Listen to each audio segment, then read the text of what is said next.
dar um panorama rápido, né, das principais questões econômicas, né? Obviamente, a pandemia veio escancarar velhos problemas estruturais, né, brasileiros. Então, a pandemia atinge a maioria dos países no mundo de uma forma devastadora, mas no Brasil ela adquire dimensões expressivas por três aspectos muito claros, né?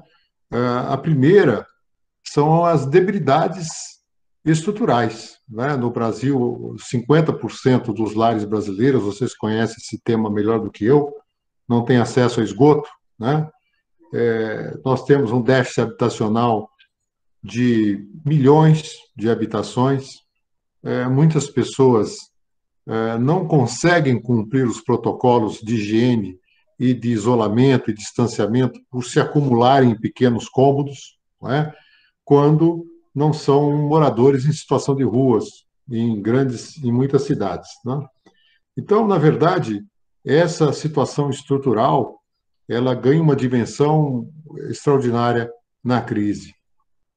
Há um segundo aspecto que é o problema do mau gerenciamento da crise sanitária, né? Primeiro, com o negacionismo por parte do governo federal e uma péssima gestão, né? A interlocução dos três poderes é muito ruim a partir do executivo, com o judiciário e com o legislativo, e mais ainda com os entes subnacionais, né? Governadores e prefeitos. Então, a ausência de uma estratégia de enfrentamento não só agravou as condições de saúde sanitárias, como é óbvio que isso impacta o quadro econômico, né? Isso tem que ser agravado. E um terceiro aspecto, que é exatamente que, ao contrário do que é usualmente disseminado, né, na grande mídia ou pelos setores mais conservadores, a economia brasileira, antes da pandemia, não vislumbrava um quadro alvissareiro, né? Muito pelo contrário. Depois da crise 2015, 2016, o crescimento dos demais anos foi pífio, né? 2017, 18, 19, crescimento apenas residual, de cerca de pouco mais de 1%. E toda a projeção que havia por parte, especialmente, dos agentes do mercado financeiro, consultores, né, refletidos no Boletim Focus, de um crescimento exponencial em 2020, rapidamente se desfez, né, em função da pandemia, mas porque já era, também na sua origem, insustentável, né? A política econômica em prática é muito limitada, houve um apequenamento da gestão econômica, né, com a junção de 4, 5 antigos ministérios. Então, você tinha o Ministério da Fazenda, o Ministério do Planejamento, o Ministério da Indústria e Comércio Exterior, o Ministério do Trabalho e Emprego, que já tinha, por sua vez, incorporado no governo Temer a Previdência, né? Então, você tem um pretenso hoje Ministério da Economia, mas que na prática é muito mais um Ministério das Finanças, que cuida do dia a dia. E temas fundamentais relativos à produção, emprego, política industrial, tecnologia, etc., fica subordinado, né? A consequência disso é que você não tem setores produtivos, empresários, trabalhadores, não tem interlocução no governo federal, porque as poucas subsecretarias que restaram estão acéfalas, em termos de quadro técnico, e você vai conversar, ele não tem empoderamento nenhum, né? Você tem secretários, como, por exemplo, a secretaria lá de que eles chamam de competitividade, etc., que são absolutamente, eles não têm orçamento, não têm quadro técnico, não têm poder nenhum de decisão, né? Então, há uma centralização no Guedes, né? E é impossível, mesmo que ele fosse um Superman, de gerir tudo isso. Então, você não tem pauta, falta estratégia, né? Na política econômica, que fica restrita a essa miséria da restrição fiscal, que é muito mal colocada, né? Porque, obviamente, o enfrentamento da pandemia, no mundo todo, tem exigido, sim, um esforço fiscal muito além do orçamento, né? Então, você tem que se livrar das amarras orçamentárias, porque, obviamente, nenhum orçamento poderia prever os gastos adicionais necessários ao enfrentamento da pandemia. Não é? Então, o que ocorre no Brasil é que, do jeito que o tema é tratado, dá a impressão que só o Brasil está ampliando o déficit, só o Brasil está ampliando o dívida. Olha, os dados do G20, que são os 20 países mais importantes do mundo, né, pela sua participação no PIB global, então 20 principais países do qual o Brasil faz parte, grupo do qual o Brasil faz parte, e que representa ali 60, 65% da economia global, todos eles estão expandindo déficit e dívida. Não porque eles queiram, mas porque é necessário. Né? O problema também no Brasil é que nós temos verdadeiras armadilhas e restrições, camisas de força autoimpostas.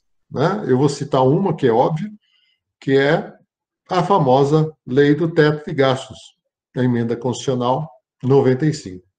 Os que estiveram lá em 2016, no evento do Senge, né, que foi em Barra Bonita, se eu não me engano, Murilo, eu, naquela ocasião, já apresentava Verdade. as limitações, os equívocos, né, a então PEC, né, dos tetos, que se tornou a Emenda Constitucional 95. Ela parte de pressupostos errados, né, de que o Estado, assim como as famílias e as empresas, tem que cortar gastos ou tem que limitar seus gastos na crise. Isso é completamente equivocado, por dois motivos principais. Primeiro, porque o Estado ele detém um monopólio de emissão de moeda e emissão de dívida. Né? Nenhuma família ou empresa detém esse poder. E segundo, porque, ao contrário dos entes privados, o Estado tem obrigações que lhe são conferidas pela Constituição. Né? Educação, saúde, segurança, enfim, todas aquelas obrigações. Então, por isso que o Estado não pode ser comparado a um ente privado. Então, você limitar a ação do Estado nos períodos de crise é um verdadeiro contrassenso, porque exatamente na crise é que você precisa mais do Estado. Lembrando que é uma crise tripla, né, que nós vivenciamos, pelo menos, porque é uma crise econômica, sanitária e política. Né? Então, a ação do Estado se torna ainda mais imprescindível. Bom, o que isso tem representado? Uma queda na economia brasileira de 4,1% no ano passado, que só não foi mais intensa, né? As primeiras projeções, vocês se lembram que chegava quase o dobro disso, porque houve ações compensatórias, né? Não porque o governo federal assim quis, na verdade, por exemplo, o auxílio emergencial foi iniciativa do Executivo, mas que foi ampliada no Congresso Nacional, né? E foi expandida para R$ 600. Então, junto com outras medidas que foram tomadas, antecipação de 13º de aposentados, liberação de fundo de garantia, mesmo que fossem medidas pontuais, elas tiveram, sim, o efeito de manter a atividade econômica e, portanto, amenizar o efeito da crise. Agora, é óbvio que não impediu a queda do PIB, que foi de 4,1%. Bom, e o que se vislumbra para 2021? De novo, você observa nos agentes econômicos, especialmente aqueles que têm mais repercussão na mídia, uma espécie de auto-engano. Né? Porque se você pegar 2 meses atrás, já estava lá projeções de crescimento de 3,5%, falava-se até em 4% para o ano 2021. Eu, pessoalmente, nunca acreditei nesse número. E agora, claro, são feitas as revisões, né? As revisões vão sendo feitas para baixo, com exceção do FMI, que acabou de lançar um relatório dizendo que a economia brasileira vai crescer 3,7%, né? O que é absolutamente, quase que matematicamente impossível. Por quê? Porque, na verdade, o primeiro trimestre já foi horroroso, né? Porque você teve os efeitos econômicos de 2020 ampliados, porque a pandemia se agravou, o desemprego aumentou, a inadimplência aumentou, né? E você não contou com, nesses primeiros 4 meses, com o auxílio emergencial, né? Que estava amenizando esse efeito em 2020. O que significa o seguinte: o primeiro semestre, em termos de crescimento econômico, será perdido, porque ao longo desse processo, quantos de vocês já não viram aí a queima de empregos, né, de negócios que são obrigados a encerrar atividades, né, pelo efeito da pandemia ou pelo efeito do não combate correto e das medidas estratégias estratégias para amenizar o efeito da pandemia, né, que seria uma aceleração da vacinação, seria ampliação da testagem, né, uma melhor comunicação com a população, porque a população também se vê completamente desinformada, porque o presidente fala uma coisa, às vezes o Ministério da Saúde outra, os governos estaduais, os municipais tentando compensar esse efeito. Então, há uma desinformação geral e levando a aglomerações, né? A própria informação agora sobre o auxílio emergencial, quem viu os noticiários aí do dia, gente que passando a noite na fila para obter informação, né? Porque não consegue acesso no site ou no aplicativo e se aglomera lá em frente à Caixa Econômica Federal. Então, é uma tragédia em termos de gestão. A rede hospitalar, em função de todo esse agravamento da pandemia, absolutamente esgotada, né? E as pessoas hoje estão morrendo sem sequer ter a chance de um atendimento médico, né? E não há perspectiva de curto prazo de uma melhora, porque a vacinação em curso é extremamente lenta, né? Então, o que acontece? A perspectiva para 2021, agravada com o quadro da pandemia, a falta de medidas que fossem mais eficazes e efetivas para amenizar a crise. Lembrando que o auxílio emergencial que está sendo vislumbrado é muito inferior ao necessário, né, para cumprir o papel que teve em 2020. Os R$ 600 daquela época têm hoje, nominalmente, ou em poder de compra, uma capacidade muito menor, né? Porque ao longo desse período, para agravar ainda mais esse quadro, houve uma aceleração da inflação, ou melhor dizendo, do custo de vida, porque a inflação média continua ali nos 4, 4,5%. Mas a inflação dos alimentos, das tarifas públicas, do gás de cozinha, dos combustíveis, é muito maior que isso, né? Então, isso é um fator também bastante restritivo da capacidade de compra e, portanto, não só de sobrevivência das pessoas, mas também de ativação da economia, tá?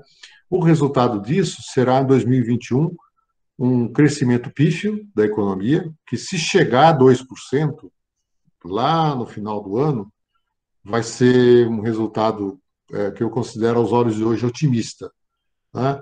Porque o primeiro semestre vai ser negativo, né? Vai ser negativo e não há ações, vetores que possam puxar essa economia. A única coisa que estatisticamente colabora é que o ano passado foi tão ruim que qualquer sopro esse ano de reação no segundo semestre representará estatisticamente um crescimento lá no fim, mas que na prática a sensação vai ser muito pior, porque além do aumento do custo de vida, você tem um aumento fantástico do desemprego e do encerramento de atividades, né? Eu tenho uma piada de péssimo gosto de um amigo que disse o seguinte, né? O Brasil virou um bom lugar para fechar negócios, né? Então fecha o açougue, fecha a loja, né? Encerra a fábrica, né?